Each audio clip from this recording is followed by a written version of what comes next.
general kind of how did you get started with jazz music? Music, yeah. You know, when I was young, I wasn't really into playing music at all. I used to listen, and I've been recently like reflecting on how certain songs actually influenced me, but only realizing it further down the line. You know, I remember listening to like the Rocky Balboa soundtrack.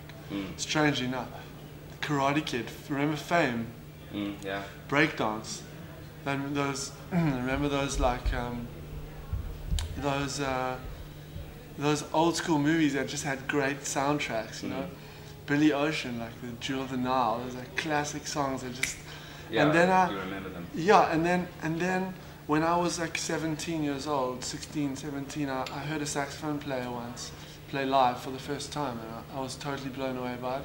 And just I fell in love with music, and I fell in love with the what I saw, like the intensity of the experience of doing it. It fascinated me, like how it brings you to being completely present. You can only, to perform at a high level, you have to have the ability to focus all your attention on one action, and that is that's something that you develop. And jazz is an extraordinary art form because it has a very deep tradition and a very deep history, and you become part of that story depending on the level at which you immerse yourself in understanding how it evolved, the language that makes it specific. You know, jazz is you can hear a cat that has studied jazz because it's a language in the same way as that I'm speaking English to you. Yeah. Jazz language is a musically spoken language, you know, and it's evolved, of course, but there's still the essence of it, you know, which makes you identify what it is. Songs written in the ghettos and concentration camps during the Second World War. This is a collection of songs that are like really accessible, fun, dance, get down. I'm sweating, joyous, you know, celebratory droplets as opposed to crying tears. You know, it's a different thing. A different vibe. Yeah, completely. And what's it like to be part of the Jazz Fest as a musician? The Jazz Fest is, you know, I said this earlier today, like, it all begins with a little, like, dream. You know, one day some door opens inside of you, inside of your mind and your heart, that you recognize something, that you want to be a musician. You decide one day that you want to be a musician, and it's a decision, and you go, I'm going to pursue this path. And you take these little baby steps that start with learning where the notes are on your instrument. You know, where's B flat? How do I put the saxophone in my mouth? And you practice and you practice and you practice, and it evolves, and then you find yourself offering that experience to people. That you're offering them everything. You're offering them from when they listen to you, they're listening to the first moment you put a saxophone in your mouth up until that moment that they're hearing you. It's all contained in that, you know. And so the reality that musicians have an opportunity to perform on a stage with beautiful sound that has production element behind it, that enables us to present our work at the highest level, is remarkable. You know, it's the same as in the Renaissance period when painters were, you know, commissioned to paint a great work. You give an opportunity to present something, and that's what we work for. We work for those opportunities. That's why you practice, you know. And so I appreciate very deeply being able to be here. Is there anyone here at the Jazz Festival this year that you're like particularly excited to see, like an influence? Yeah, I mean, there's Maceo Parker. He's proper legend, man. He's like old school legend, you know, playing James Brown's band, and as a solo artist, his sound on saxophone is like identifiable amongst the greats. Sound-wise, he's in the pocket. He's the dude. Dave Liebman, he's one of the,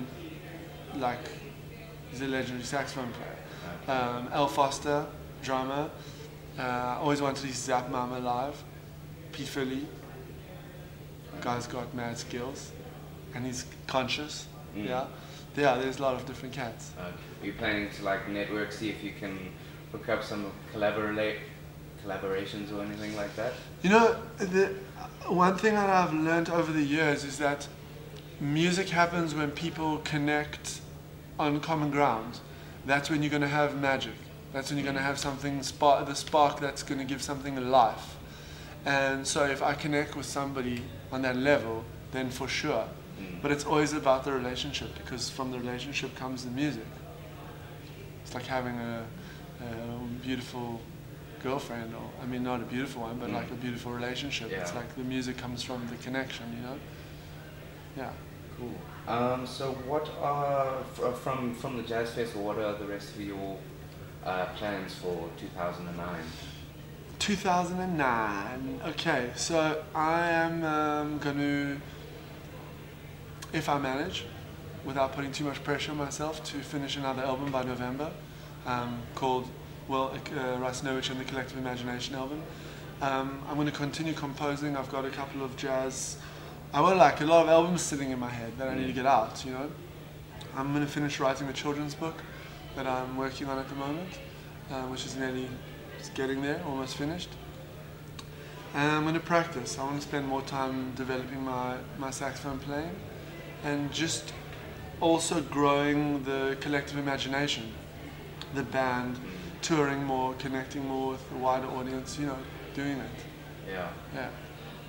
You put together quite a extensive promotional campaign for the album you just released. Yes. Can you tell me a bit about that and Well, you know, how you go about promoting yourself? I've always believed that it's important to take responsibility for your career and for putting yourself out there, because you have to believe first, and you develop and learn a lot of skills in that process. You know, I always felt that I'd rather take a longer period of time and develop the infrastructure than just fit myself into someone else's infrastructure and have them pimp my ride. You know, I want to be involved. I like the idea of like, cool, how do we give this album to the world? Like, what do we do? What are the angles here? So it's something that I enjoy. Developing I also worked with a great company called CSA, and we developed like a lot of the concepts together, and you know, it's working out. It's working out nice. Cool. Yeah. Last question. What advice would you give to aspiring jazz artists? Okay, well, I wouldn't give advice to aspiring jazz artists. I give advice, if you want to call it advice, to aspiring musicians and artists, in no particular order. Practice. Spend as much time applying your trade as possible. Put yourself in the public space, arena, as early as possible. Make sure that you are competent enough to deliver, but put yourself out there. Second of all, want to pay your dues. Want to actually be underpaid for long hours, because that's the way you develop credibility. Not by being underpaid, but you develop a relationship with an audience over years. Want to evolve your relationship with the musicians that you're going to be performing with. You know, that takes time.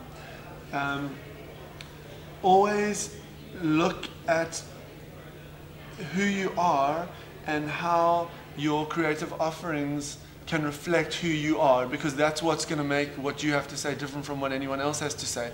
Just simply who you actually are, and then with regard to that, you need to know who you are, and you spend time with yourself, like know thyself. You know, it's like classic little phrase that's a mantra for any artist, because ultimately the audience wants to connect with you as a personality and as a person, and they want to see elements of themselves reflected back. And in order for those things to happen, you really need to know what you're about and look at where you come from, you know, your heritage, and how it is that can inform what you're offering creatively. Okay. Cool, man. Okay. Thank you Thanks, very much. brother. Appreciate Cheers. it.